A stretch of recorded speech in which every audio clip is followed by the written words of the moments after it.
அதில் 218வது இலக்கம் என்று சொன்னப்பட்ட மனித எலும்பு தொகுதி இன்னும் பாதுகாப்பாக இருக்கின்றது. அது அகழ்ந்தெடுக்கப்பட முடியவில்லை. அது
சிந்துபாத்தி செம்மணி மனித புதகுழி வழக்கின் 3ஆம் கட்ட அகழ்பணி இன்று 4ஆம் நாள் யாழ் நீதவான் எஸ் லெனின்குமார் அவர்கள் முன்னிலையில் இன்று 7:50க்கு ஆரம்பிக்கப்பட்டது. இன்று ஒரு மனித எச்சம் அடையாளப்படுத்தப்பட்டு கண்டெடுக்கப்பட்டது. மொத்தமாக 241 மனித எச்சங்கள் அடையாளப்படுத்தப்பட்டு 240 மனித எச்சங்கள் அகழ்ந்தெடுக்கப்பட்டிருக்கின்றன. நாளை விடுமுறை நாளாக இருந்த போதும் நிபுணர்கள் இந்த அகழ்பணியில் அரை நேரம் ஈடுபடுவார்கள். இந்த அகழ்பணி தொடர்ந்து நாளை நடைபெற இருக்கின்றது.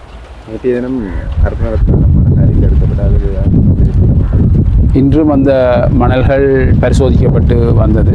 அதில் ஒரு நாணய குச்சி ஒன்று எடுக்கப்பட்டிருப்பதாக அறிய கிடைக்கிறது. அது சம்பந்தமான மறு சான்று வேறு சான்று பொருட்கள் ஆய்வின் போது அது சம்பந்தமான தகவல்கள் சொல்லக்கூடியதாக இருக்கும்.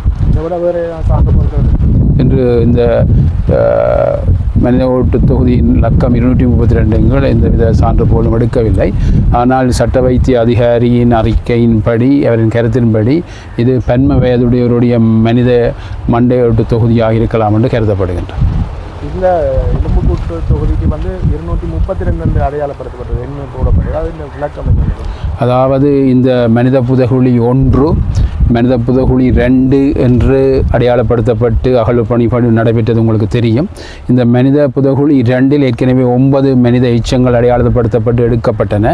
இந்த மனித புதகுழி 1இல் ஏற்கனவே 231 அகழ்ந்தெடுக்கப்பட்ட நிலையில் 1 ஏற்கனவே அடையாளப்படுத்தப்பட்டு பாதுகாக்கப்பட்டிருந்தன.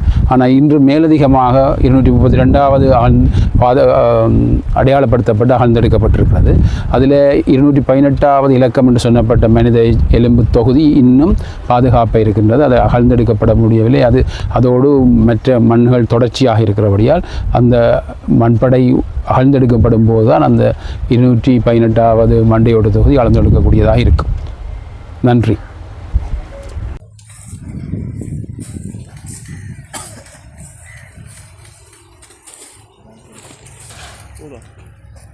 அதுக்கு